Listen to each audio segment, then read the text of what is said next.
When you spend your whole life loving people, you forget sometimes that love doesn't guarantee loyalty. I learned that lesson the hard way one rainy afternoon in March, the sort of drizzly day where the gutters chatter louder than the birds. It was exactly 1 week before my husband Harold's 67th birthday, and I had tucked a box of fine Belgian chocolates up on the mantel, wrapped with a navy ribbon he'd admire and a little gold tag that said, "To my love." It wasn't anything fancy. Nothing in my life had ever been fancy. But it was ours, like Harold had been mine since the summer of 1973, when he fixed my broken bicycle chain behind the AMP and flashed me that crooked grin. The house smelled of lemon wax and brewing coffee when the doorbell rang. My daughter Sylvia's twins, Landon and Elsie, bounded in, their cheeks flushed and wild from the cold. They were my bright stars, those two. I kept a little tin of sweets for them in the kitchen drawer, peppermints, licorice, cinnamon drops, nothing too big. Nothing too fancy, but always something to show them that Grandma thought of them. "Candy!" Elsie shouted, tossing her raincoat on the floor, her tiny boots tracking wet footprints across my clean rug. Now, I chuckled, bending with a grunt to hang the coat. "Let's not rush. Tea first." They weren't listening. They had spotted the box. That perfect, gleaming box with the navy ribbon. Their eyes lit up the way children's eyes do when the world is still made of magic and sugar. "We want those," Landon cried, pointing. I smiled, trying to steer them gently. "Not that one, darlings. That's a special gift for Grandpa Harold. But I have other candies." I opened the kitchen drawer to show them the usual treats, familiar and worn around the edges like an old quilt. I expected squeals, maybe a minor pout. Instead, there was a sudden shift in the air, sharp and electric. Elsie crossed her arms. "No." Landon's bottom lip quivered. "We want those candies." "Children," I said, my voice soft but firm, "this is a gift. It's not for us to open." They stared at me as if I'd struck them. Then came the wails, high and unbridled, like sirens cutting through the rain. They ran wild through the house, appending throw pillows, kicking their boots against the floor, tears streaking their flushed little faces. I tried to calm them, offering hugs, offering tea, offering stories about the old parlor clock that always chimed a little too soon, anything. Nothing worked. Sylvia appeared half an hour later, her face already tight with irritation, holding her phone in one hand and shaking rain from her umbrella with the other. "What happened?" she snapped, gathering Elsie into her arms. They saw the chocolates," I said, feeling foolish, the words tasting sour. "They thought." "Did you give them any?" she demanded. "No, dear, I couldn't. They were there for Harold's birthday." Sylvia gave me a look that made me feel 3 feet tall. "Mom," she sighed. "They're just kids. You could have spared a few candies. It's not a big deal." I opened my mouth to explain, to tell her about the little loose candies I'd offered instead, about how I never, ever let them leave without something sweet or some small token of love, but the words froze.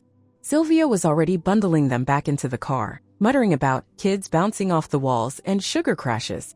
The door slammed behind them with a hollow finality that made the whole house seem to exhale. That night, the phone call came. I was folding Harold's old fishing sweaters, the ones that still smelled faintly of river water and tobacco. Sylvia's voice was clipped, formal. "The kids don't want to come to your house anymore, Mom. They said they don't trust you." It landed like a punch to the ribs. I gripped the edge of the counter, steadying myself. "I'm sorry," she added, but she said it the way you'd apologize for stepping on someone's foot in the grocery store, perfunctory, an obligation, not a feeling. I started. But there was nothing I could say that would make her listen. When I hung up, the house felt unbearably still. Even the clock in the hall seemed to tick more loudly, like it was mocking me for believing that a box of chocolates, a tin of peppermints, a PlayStation on Christmas morning, 100 late-night car rides to soccer games, that any of it ever really bought you loyalty. I stood there a long time, my hands trembling slightly, until the old radiator hissed and shuddered, and I remembered. Harold's birthday was still coming, and the chocolates were still on the mantel, untouched. 3 days later, the doorbell rang again. I had almost convinced myself it was a mistake, that maybe Sylvia would come around. Maybe there would be forgiveness in the form of sticky little hands and unexpected hugs. But when I opened the door, it wasn't Sylvia. It was a courier, standing awkwardly on the porch with a plastic-wrapped bouquet and a clipboard. "Delivery for Margaret Calloway," he said, handing it over. The flowers were beautiful. White lilies and pale blue irises tied with a silver ribbon. I carried them inside, breathing in their cold fragrance, heart-thumping. For a foolish moment, I imagined a card tucked inside, "We love you, Grandma." Sorry. But when I searched for a note, there was nothing. Only the faint smudge of ink where a card had once been taped and maybe had fallen away in the rain. Maybe? Or maybe there had never been a card at all. I set the bouquet on the kitchen table and stood there staring at it. It was Harold who loved lilies. I preferred marigolds, the bright little soldiers of summer. I thought about calling Sylvia to ask did she send them? Was this an apology, a misunderstanding, a joke? But the phone stayed on its cradle, cold and silent. That evening, I made myself a cup of chamomile tea and sat by the window, watching the world darken into twilight. The lilies sat heavy and silent on the table, their fragrance too sharp, almost sour. They looked beautiful. They looked perfect. And yet they felt utterly, terribly wrong. It wasn't until later, when I took the trash out and passed by the mailbox, that I found it. A small envelope, damp and smudged, shoved carelessly into the box. My name written in Sylvia's rushed hand. I opened it right there, standing in the driveway under the old oak tree. Inside was a single sheet of notepaper, folded once, the words hurried in sharp. Mom, don't make a big deal out of things. We just need some space for a while. Don't pressure the kids. It's confusing for them. We'll call when we're ready. No, love, Sylvia. No, thank you for everything you've done. No, sorry. Just distance. Clean, cold distance. The lilies stayed on the table for 2 more days before the petals began to rot and fall one by one onto the waxwood. I remember how I started looking after these cute but naughty grandchildren while Sylvia and her husband were busy with their careers, business, and romances, to which I was never invited. It wasn't an official arrangement. No one ever sat down with me and asked, Mom, will you raise them too? It just happened, like rain falling from a cloudy sky. One day it was just a night of babysitting.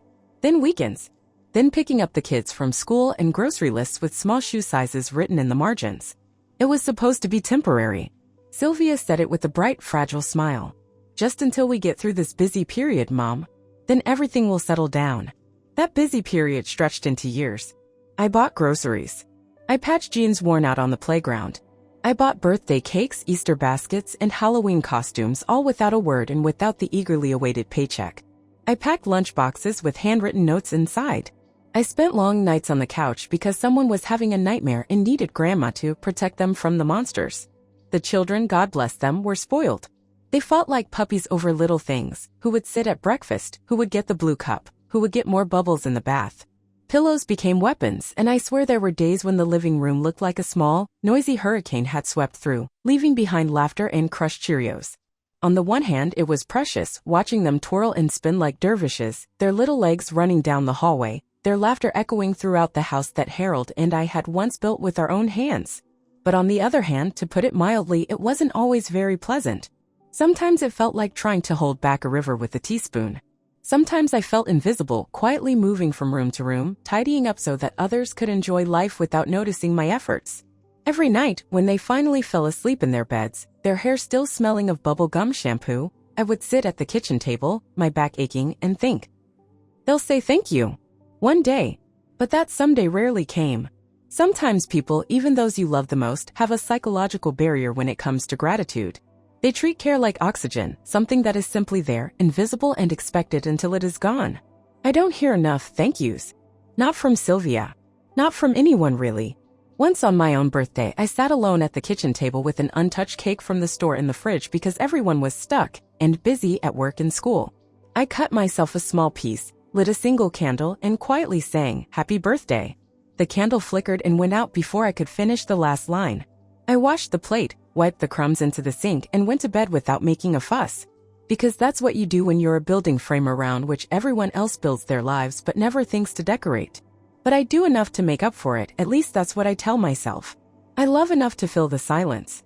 I cook enough, I mend enough, I stay enough, until enough becomes expected, and expected becomes invisible. Maybe that's the quiet price of being a grandmother, giving your help, your time, and your money until you forget that you can also receive them. I don't mind spending money on my children, but it's important to me because I'm retired and no one helps me. I still do odd jobs to earn a little extra for small pleasures for myself. Not long after Harold's birthday, and after the quiet, awkward days that followed, Sylvia and her husband, Mark, called. They sounded upbeat, almost cheerful. "Mom," Sylvia said, "we're planning a little getaway. Just a week. Would you mind keeping the kids? 7 days. 7 days of lunch boxes, bedtime tantrums, and refereeing pillow fights." Of course I agreed. I told myself it would be fine. I imagined story time by the fireplace, baking cookies, laughter floating like music through the halls. I imagined, foolishly, that maybe this would be a bridge, a way to mend the little fractures in our family. When the day came, Sylvia and Mark pulled into the driveway in their shiny new SUV, the children bouncing excitedly in the back seat. You'd have thought we were starring in one of those syrupy American movies they used to show on Sunday afternoons. Smiles, hugs, bags unloaded with kisses on cheeks. Be good for Grandma, Sylvia chirped as she slammed the trunk shut. Love you, Elsie called, already skipping toward the front porch. Landon waving wildly. For a few blessed moments, everything was perfect. I stood on the porch, watching their car roll down the driveway, waving until their taillights disappeared into the trees. And then, chaos. Like a switch had been flipped, Landon and Elsie tore through the house like twin whirlwinds. Shrieking, laughing, sliding on the polished floors in their socks, turning every cushion and throw blanket into forts and battle gear. Within 10 minutes, the living room looked like a tornado had moved in and started redecorating. No, that's my pillow fortress. You took my army bear. I'm the king. You're the prisoner. I tried to intervene. I clapped my hands, raised my voice, pleaded, cajoled, but it was like throwing pebbles into a hurricane. They couldn't even hear me over their own noise. I stood in the middle of the wreckage, heart pounding, vision blurring slightly, and realized I couldn't do it. Not like this. Not alone. It wasn't anger that made me reach for my coat. It was self-preservation. I grabbed my old shawl, slipped on my walking shoes, and quietly stepped outside, pulling the door shut behind me. I didn't go far. I stayed close, pacing slow circles around the front yard, pretending to admire the ragged edge of the flower beds. Every so often I glanced through the window, just to make sure they weren't burning the house down. They were fine, of course. Shrieking and laughing and turning every cushion into a new kingdom. I stood under the skeletal branches of the old oak tree, breathing in the cool evening air, and wondered, when had my home stopped feeling like mine? When had it become just another place for people to run wild and leave crumbs behind? The house that Harold and I had built board by board, late into the evenings after our day jobs, just to give our little family a place of their own. Now it was a playground, a battleground, a backdrop, not a home. I pulled the shawl tighter around my shoulders and listened to the muffled chaos spilling from the windows. For a heartbeat, just one, I considered getting in my old car and just driving. Just for a while. Just to feel like a person with a name and not a title. Mom, grandma, housekeeper, babysitter. But I stayed. Of course I stayed. Because that's what we do, isn't it? We stay even when no one remembers to say thank you. By the third day, I could feel the strain pulling at the edges of my patience like a fraying thread. The noise never truly stopped, it just shifted shape. Mornings started with arguments over cereal brands, afternoons melted into a slow-motion chaos of toys underfoot and muddy footprints trailing through my kitchen. I tried to structure the days. I really did. Breakfast at 8. A walk to the park. Story time before lunch. But it was like trying to teach choreography to a pair of fireworks. They didn't want structure. They wanted freedom, wild, feral freedom. At night, when the house finally surrendered to a heavy, resentful silence, I'd stand by the laundry basket, folding tiny socks in grass-stained jeans, wondering how a week could feel like a year. The exhaustion was physical, yes, but deeper than that, it was the exhaustion of being seen only as a utility. A resource. An endless well of energy and patience and love, drawn from without a second thought. On the fourth evening, just before sunset, something in me snapped. It started small. Elsie tipped over a glass of juice onto Harold's old armchair, the one he'd rocked in every night for 30 years. I rushed forward with towels, blotting and wiping, but the stain spread anyway, a crimson bloom across the faded blue fabric. It's just a chair, Grandma, Landon said, shrugging, already distracted by a tablet in his hands. I froze, the towel clutched in my hand, the old anger stirring at the edges of my heart. Just a chair. Just a house. Just a grandmother. I swallowed the lump rising in my throat and finished cleaning in silence. Later that night, after they'd finally collapsed into sleep, I sat in Harold's chair, damp and sticky and smelling faintly of grape juice, and stared out the window into the dark. I thought about how easy it had been for them to dismiss something I treasured. How quickly my history, my sacrifices, were reduced to just something. It wasn't about the chair. It was about everything. When Sylvia called to check in the next morning, her voice was bright, chipper. Hope they're not giving you too much trouble, Mom. I hesitated, tempted to tell her about the juice, the fighting, the way my chest hurt from lifting Landon after he fell off the porch swing. But I didn't. I said they're fine. Because that's what mothers do, isn't it? We eat our exhaustion, swallow our hurt, and feed back only sweetness. After the call, I sat down with a cup of tea, my hands trembling just a little. I didn't know if it was the caffeine or the weight of years pressing down on me. And for the first time in a long, long time, I thought, maybe loving someone isn't always enough. Maybe being willing to catch them when they fall doesn't mean they'll think to reach back for you. The next afternoon, I found Landon rifling through Harold's old desk drawers, pulling out papers and scattering them across the floor. "Landon!" I cried, rushing in. He looked up at me, wide-eyed and uncomprehending. "I was looking for stickers," he said innocently, as if that excused the mess. I knelt and began gathering the papers, my heart twisting as I picked up Harold's old fishing licenses, our mortgage documents, the worn map he used to plot our road trips, the scraps of a life built slowly, patiently, lovingly, treated like clutter. "Please," I said softly, "don't touch these things. They're special."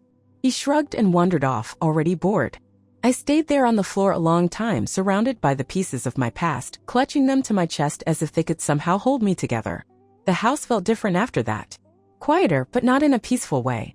In a hollow, abandoned way. I realized then that the chaos hadn't been the worst part. It was the indifference.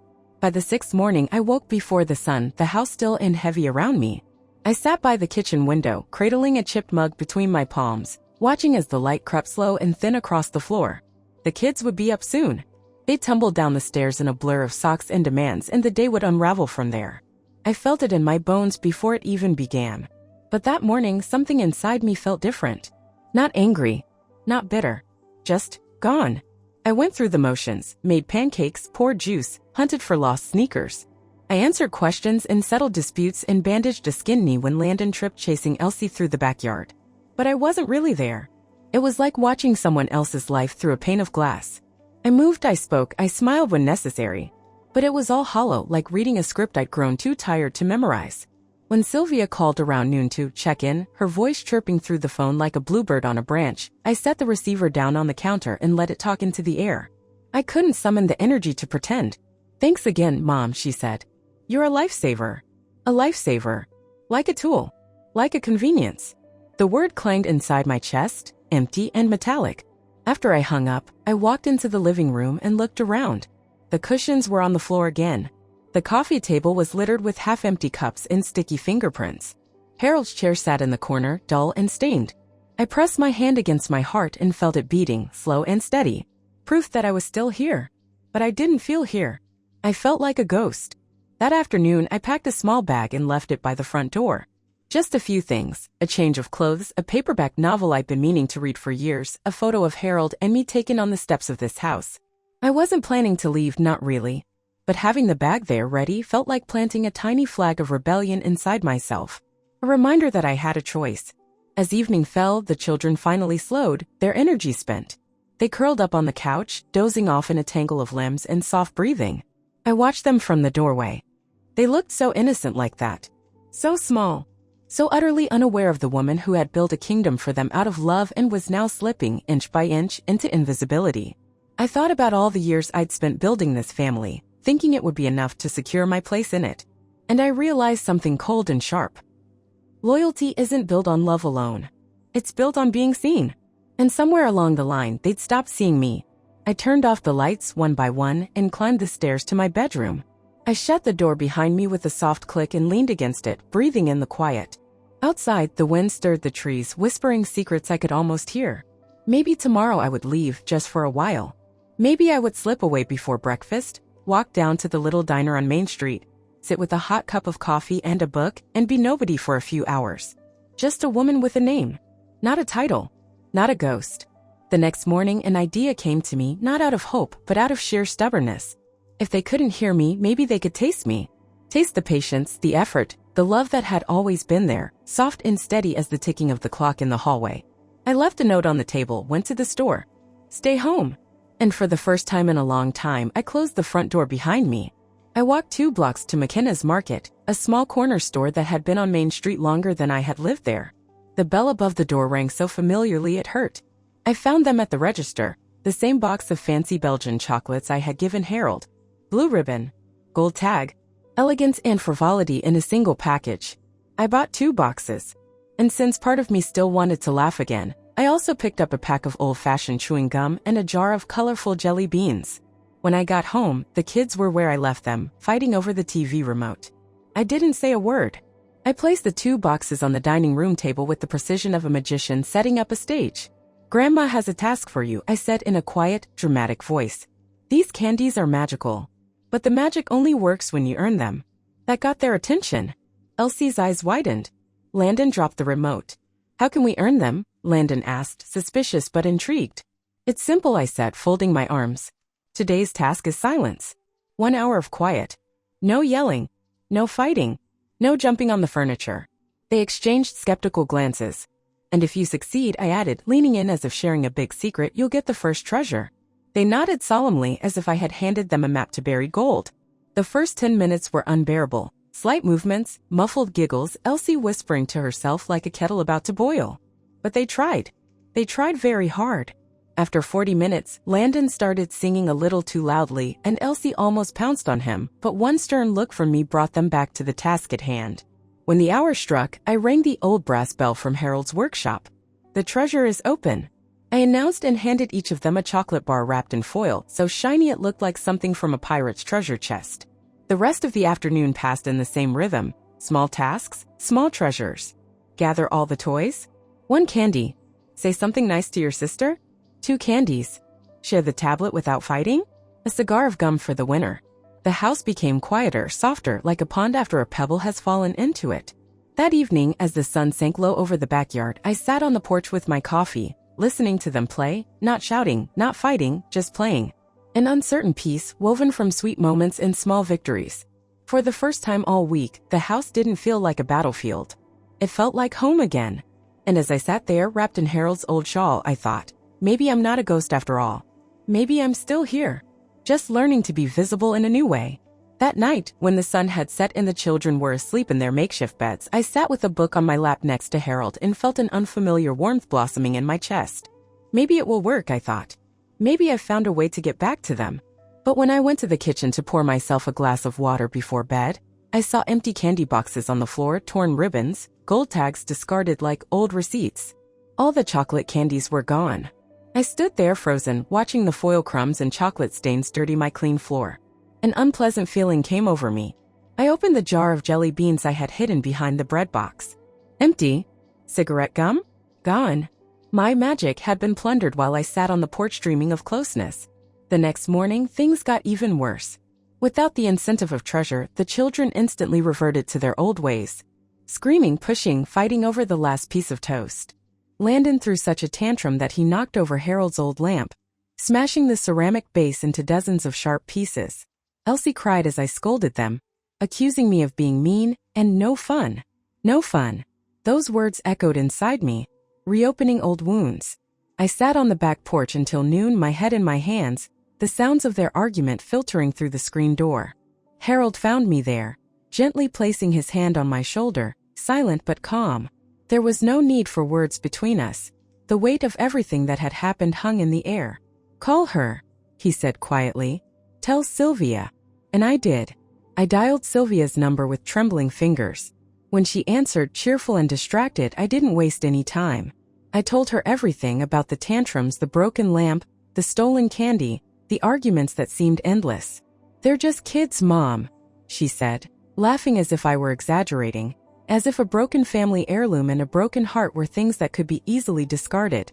No, I said firmly, surprising myself with the strength of my voice. They're your responsibility, not mine.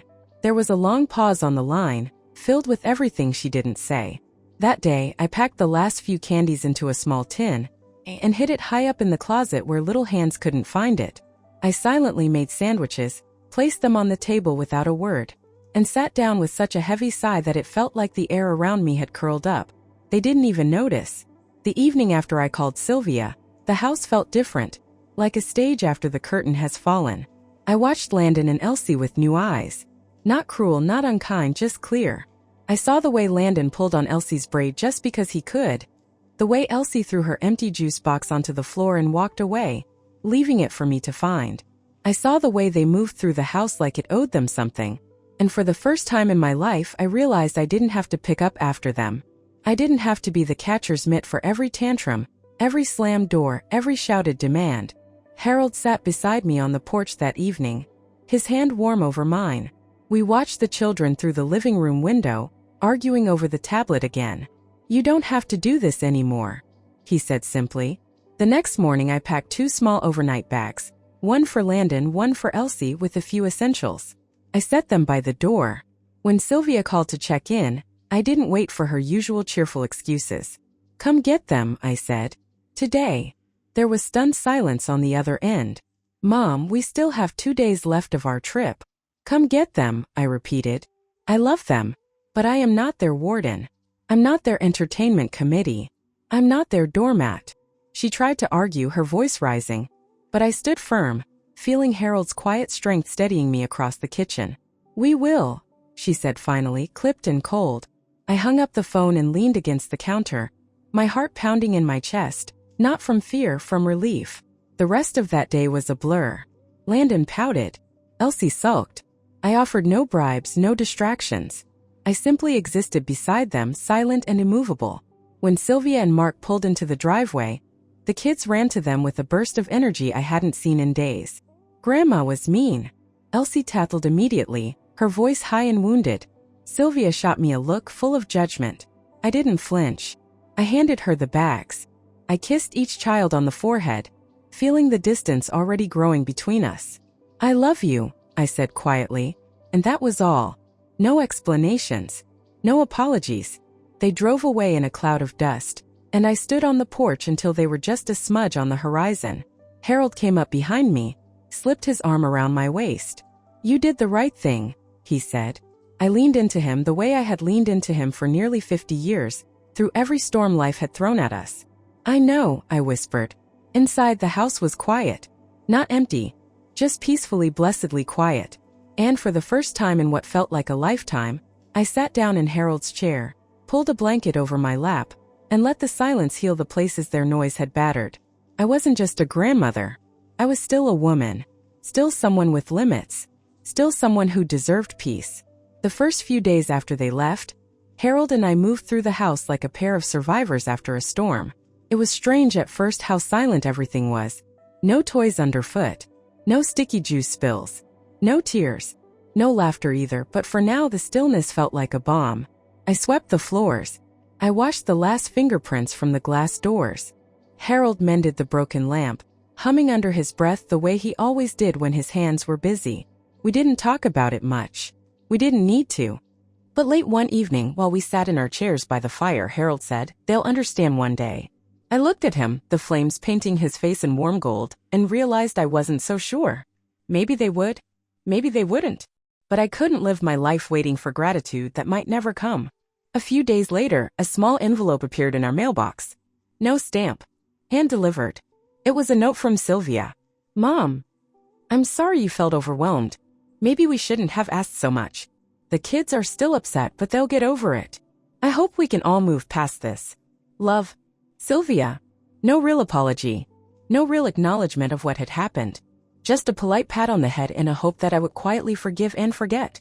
Harold read it over my shoulder and chuckled dryly. She's still learning, he said. I folded the note and tucked it into the drawer where I kept old birthday cards and school drawings, the ones that used to make my heart swell with pride. I didn't cry. I didn't rage. I simply accepted that sometimes people don't understand the depth of the wells they drink from until they run dry. Life settled back into its own gentle rhythm. I went to the market with Harold on Saturdays. We tended the vegetable garden. I baked bread and read novels and let the days unfold without the constant clatter of unmet expectations. And slowly the house began to feel like ours again, not a playground, not a battlefield, but a home.